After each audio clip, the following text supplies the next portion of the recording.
Olá, eu sou a Elaine, eu tenho 23 anos, eu estou aqui por conta de uma publicação que eu fiz no Facebook, por conta do relacionamento abusivo que eu vivi.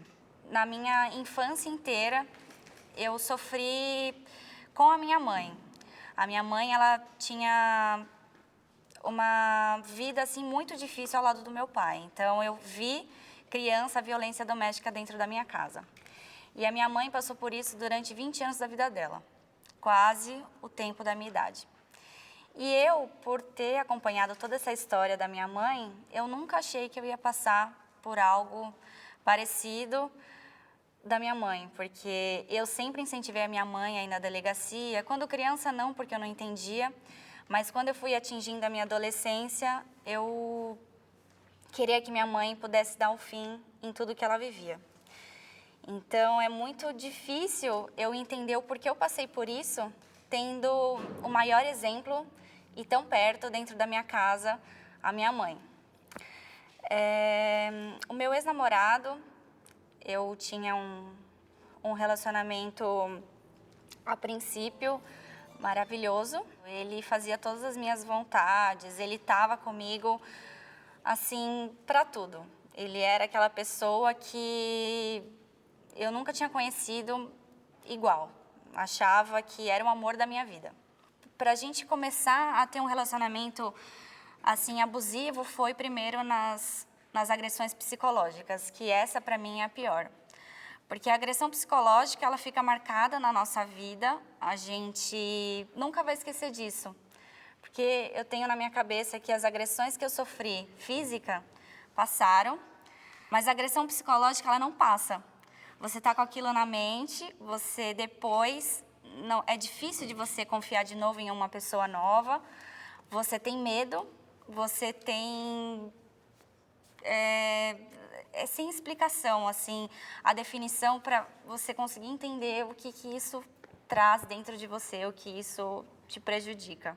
Ele fazia eu acreditar que eu era culpada, que eu merecia estar ouvindo xingamentos, palavras tão sujas, que eu merecia estar apanhando. Então, quando ele começava a brigar, quando a gente tinha alguma discussão, ele levantava a voz e depois da briga, que já tinha acontecido tudo, já tinha me xingado, já tinha me agredido, ele falava: por que você não foi embora quando eu comecei a falar tudo isso para você? Por que você ficou aqui para apanhar? Você sabe que eu sou explosivo, você sabe que isso podia acontecer. Então, eu me sentia culpada. Eu falei, nossa, caramba, eu realmente sou culpada de estar aqui, de ser chata, de querer pedir, calma, pelo amor de Deus, vamos conversar, não precisa disso. E eu estava carregando já comigo uma depressão. Eu só chorava, eu não saía mais com ninguém. Os meus amigos eram os amigos dele, porque eu não podia ter amigos, eu não podia ir em lugar nenhum, eu não podia ir num shopping ou buscar minha irmã no metrô 11 horas da noite, porque ele achava que eu estava traindo ele.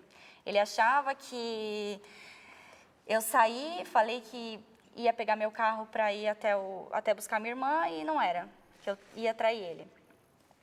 Então, eu tentava ao máximo me explicar. Eu, até hoje, num relacionamento que eu tive depois, eu estava com uma mania de mostrar onde eu estava, de tirar foto. Olha, estou aqui.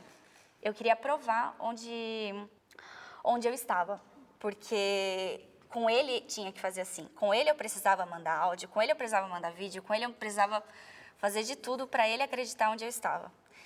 E aí são essas coisas que continuam com a gente e eu espero que isso termine, porque não preciso provar para ninguém onde eu estou, não preciso provar para ninguém o que eu estou fazendo, mas eu tive assim, a força e a coragem de acabar com o que eu estava vivendo por conta de um texto que eu li de uma outra amiga que sofria por isso.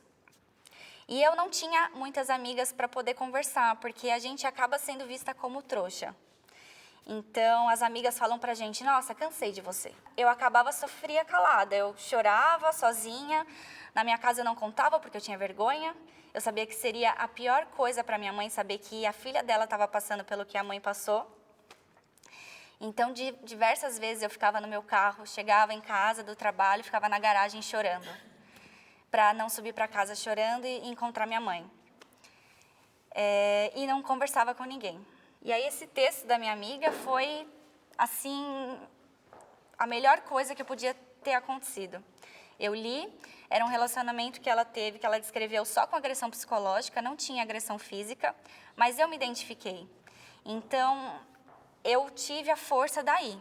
Eu denunciei, fui até a delegacia da mulher, mas também porque a última agressão foi em público, então estava de uma maneira muito pior, então estava sentindo mais vergonha ainda.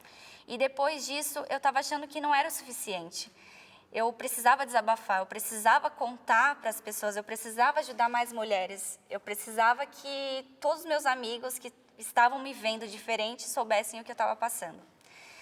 Então, eu decidi escrever no Facebook, não esperava tudo isso todas essas curtidas, todos esses compartilhamentos, foram 104 mil reações, 42 mil compartilhamentos, não esperava. Do dia para a noite, meu celular cheio de mensagens. Até hoje, ainda recebo notificação, já tem 6 meses que eu publiquei no Facebook e até hoje recebo notificação, mulheres se identificando, mulheres que falam, nossa, esse texto, obrigada, me agradecendo, assim.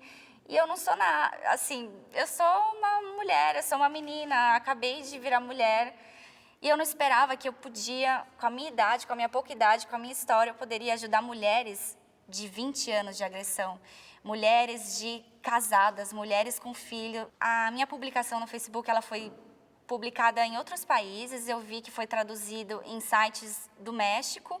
Eu recebo mensagem em inglês de mulheres também pedindo ajuda, mulheres, enfim, de todos os lugares. Hoje eu faço terapia, ainda não me curei 100%, porque é recente. Eu espero cada dia ficar melhor, eu sinto que eu estou muito melhor, eu sinto que publicar e desabafar foi a melhor coisa que eu podia ter feito. E eu espero que outras mulheres tenham essa força, porque só depende da gente. Se vocês não quiserem que isso termine, isso não vai acabar. Então, a gente tem que resgatar as forças do último que a gente acha que não tem, porque na realidade a gente tem, a gente é mais forte do que a gente pensa que é.